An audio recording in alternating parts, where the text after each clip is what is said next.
I walked in on my husband cheating, but the person he was with, I wish I never opened that door, and the strange thing is, I didn't scream.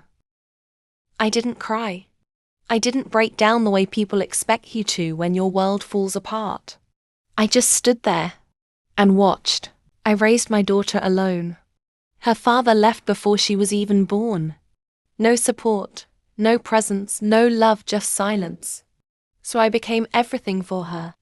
I wasn't just her mother. I was her father too. I gave her the life I never had. I protected her, loved her, sacrificed for her. And I never complained. For years, it was just the two of us against the world. Then when I turned 30, I met him. He was patient, kind, understanding in a way I had never experienced before.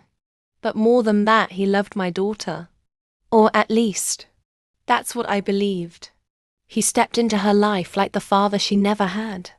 He took her to school, spent time with her, laughed with her. They were close, but I ignored that thought every time it came. I told myself, this is what a real father-daughter relationship looks like. I trusted them completely. On our anniversary, I decided to surprise him. I told him I'd be working late, just to make it more believable. My daughter told me she was going for a sleepover at her friend's house. Everything was perfectly planned. I went home early, quietly, already smiling, already imagining his reaction. Until I heard something. Laughter. Soft. Intimate. Wrong. I froze for a second, trying to convince myself I was imagining things. But the sound came again. So I started walking upstairs slowly. Each step felt heavier than the last. My heart was pounding, but my mind was still trying to protect me from the truth. When I reached the door, I hesitated, and then I opened it. In that moment, my world didn't shatter, it rotted. Because it wasn't just what I saw, it was how normal it looked. My husband and my daughter in my bed. There was no panic, no shock on their faces, no guilt, just comfort, familiarity, the kind that doesn't come from a first time. That's when I knew this wasn't a mistake. This was a secret. I covered my mouth not to stop a scream, but to stop myself from falling apart right there. And then, I did something they would never expect. I left. I didn't confront them. I didn't cry. I didn't give them the satisfaction of seeing me break. Instead, I planned. I contacted a friend of mine who is a divorce lawyer. I told him everything. And I didn't just tell him, I showed him. Because before I left that day, I had taken pictures. Enough to prove everything. He told me it was more than enough. But I didn't stop there. I started collecting more. I came home early sometimes. I recorded. I placed cameras in places they would never notice. Every lie they told me, every moment they thought was hidden, I turned it into evidence. I kept everything. Carefully, quietly, and I waited. I was waiting for the right moment. That moment came during a family dinner at my mother's house.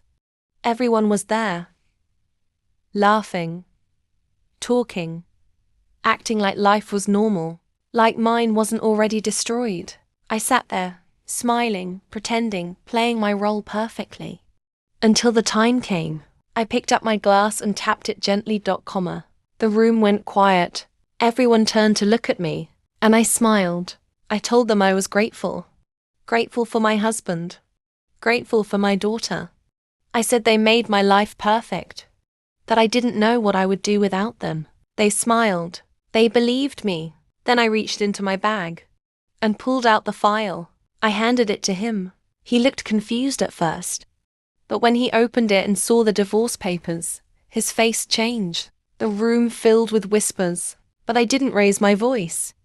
I just looked at him and said one word. Sign. And then I said the only truth that mattered. I know what you did. Then I turned to her. My daughter. And looked her in the eyes. You are no longer my daughter. The room exploded. Questions, shouting, confusion, but I was already done. I walked away. And this time, I didn't look back, But the worst part didn't come from them. It came from my own family. My mother called me, telling me she was sorry for what happened. But then she said something I will never forget. "She's still your daughter. You should help pay for her college." In that moment, something inside me broke in a completely different way, because I realized they didn't understand, or maybe they didn't want to. So I told her the truth. "She's still your granddaughter as well. You can pay for her. It's not like she come even to apologize." Since that day, I stopped going to family gatherings. I stopped answering calls. Because to them, I became the villain, the heartless mother, the woman who refused to forgive. But the truth is, I didn't become heartless. I just finally learned how to stop loving people who destroy me.